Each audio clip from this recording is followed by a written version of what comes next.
talk about is the ubiquitous log, the food log. It all begins and ends, to me, with the log. And let me tell you why. Because it is what you have eaten, what you've drank as water, and what you've done for exercise in the entire week. Once again, it is not for me. The log isn't for Ellen. The log is so that you know what you've eaten. You're accountable. You can look at it. You can look at it at the end of the week and say, wow, I lost 2 pounds. Look what I did. Or, whoa, I gained 4 pounds. Look what I did. So, this is a sample log that I've included. I don't know how it photocopied because it was on the green paper, but the person who had this is having oatmeal, apple, banana, broccoli, egg scramble, oatmeal. Sure, she's had an English muffin, but she's exercising. She's mixing. I'm not saying, some people think, I think all carbs are bad. That is not true. What I'm saying is, too many are bad. Now, if your food log has, bagel sandwich, potato, noodles, and no vegetables, no fruit, and look at, there's exercise on this log every single day. Every single day. So really take a good look at this log and say, here's another thing I like about it. I can read it.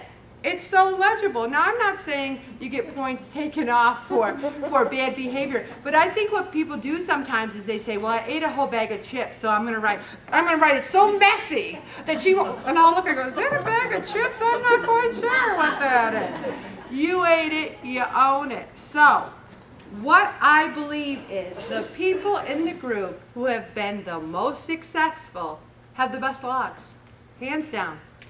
They write what they eat, they write their exercise, they check their water, and I am going to challenge this group, and I'm going to get a little bit more, every week I'm going to mention it.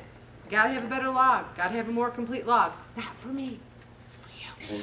Okay, so let's take a look at some of the reasons behind that.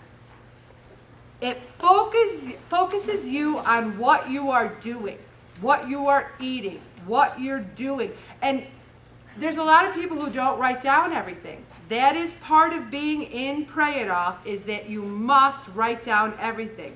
If you go out in the kitchen and you swipe a chocolate chip cookie that you just baked for your son's Cub Scout group, and you put it in your mouth, it goes on the log. You ate it. It counts. Everything counts, because if you're going to look at it at the end of the week and you've gained 3 pounds, it's going to say, well, maybe those 12 cookies that I grabbed when I was walking out in the kitchen added up. So it also helps you control your urge to binge, because if you have to show it to someone else and you have to have them look at it, either you're going to do one of two things: lie, omit, or own up to it and say, Ellen, I was having a really bad day. And then I'll say, you know what? That's why you gained the 2 pounds. Let's go forward. I've never, ever, and if I have, you call me on it, tried to make anyone feel like a piece of crap at that scale. I weighed 371 pounds at one time. My point is to work together. The way to do that is to be honest. When you go into that confessional and you say, bless me, Father, for I have lied 10 times, God's up there going, wait a minute, I think that was 40 times. He knows. God already knows. What you eat, you know. And so many people are saying, oh, it's so hard to do the log. It's so hard. I have done this a million times. You fold it up, you put it in your pocket. You eat something, you write it down. It's mobile. It's something that you can carry with you. Put it in your purse. If you say, I'm going to remember on Thursday at 4:30 before I go to Pray It Off. Some people are in there going, what did I have on Wednesday? Oh, I'll just write this down. That's not a log. A log is active participation. I ate it, I wrote it, I ate it, I wrote it. And I don't ask you to do anything I don't do myself. I do it, and no one looks at it but me. I still do it. And my log's beautiful. If you want to look at it, I'll show you. Okay? So, another thing is, it makes you think about what you're eating. Also, fruits, vegetables. You can look at your log and go, wow, I don't eat any fruits and vegetables or fish. Wow, maybe I should start. You really have to have it be a tool that you're going to use to help yourself. You have to be an active participant in your healthy lifestyle. It's not like a cold that you're going to catch. If I sit by Shay Riley, maybe I'll lose 60 pounds. It's not catching. I'm sorry. You have to be an active participant. You have to say, I'm going to go to the store. I'm going to buy some good foods. I'm going to make a salad. I'm going to write down on my log. It's just not going to happen by osmosis. You're not going to say, oh, I'm going to lose weight this week. What? And I'm always surprised. You know, I look at these logs and it's like I'm reading, I don't know what. I'm like, whoa, what group are they in? I'm amazed. We need to cut out the stuff. And it's not like it was a special treat or a especially bad day. We need to really take a good look at what we're eating and change it.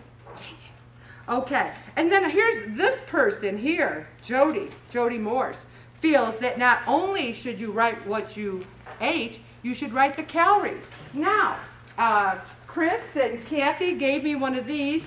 Now, I know there's people in this group that don't have computers, so they can't look up the calorie and fat. As a matter of fact, Joanne, I don't think you have a computer, do you? No. Joanne gets the very first one, so she can calculate her calories and her fat. The next one is the first hand up, but I'll know if you got a computer. Barbara doesn't. I know that. Heather, you got a computer. No, I do. Oh. What's the website for? Oh, there's a million of them. Oh, yes. I'll get you one, Heather. Yes, there's plenty. You didn't have to get me for that, Bobby. I'm sorry. I didn't. Sorry. I will give you the websites for the calorie counter. So this person thinks you should write down all your calories. And you know what's funny? The people who've done that, the people who sat there and figured out their calories, lost every time. Every time. Unless they lied, which I don't think they did. Jody also thinks it would be a good idea to write about your mood. And I've had people do that. I lost my purse with $200. I had an ice cream sundae. Am I going to judge them? That's a woman's worst nightmare. Don't take me there. I'd have a hot fudge sundae myself. But at least you know. You know why you're eating it. Try that. Try it, And people have said to me, work is terrible. I went to the cafeteria. I had a cheeseburger.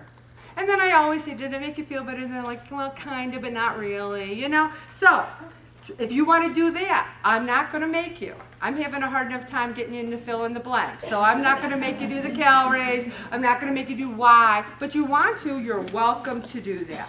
Also, you need to change those behaviors. If every time you're depressed, you have M&Ms, every time, if every time you're depressed and you have ice cream, what you got to do is say, every time I'm depressed, I'm going to have a Chobani Greek yogurt. Every time.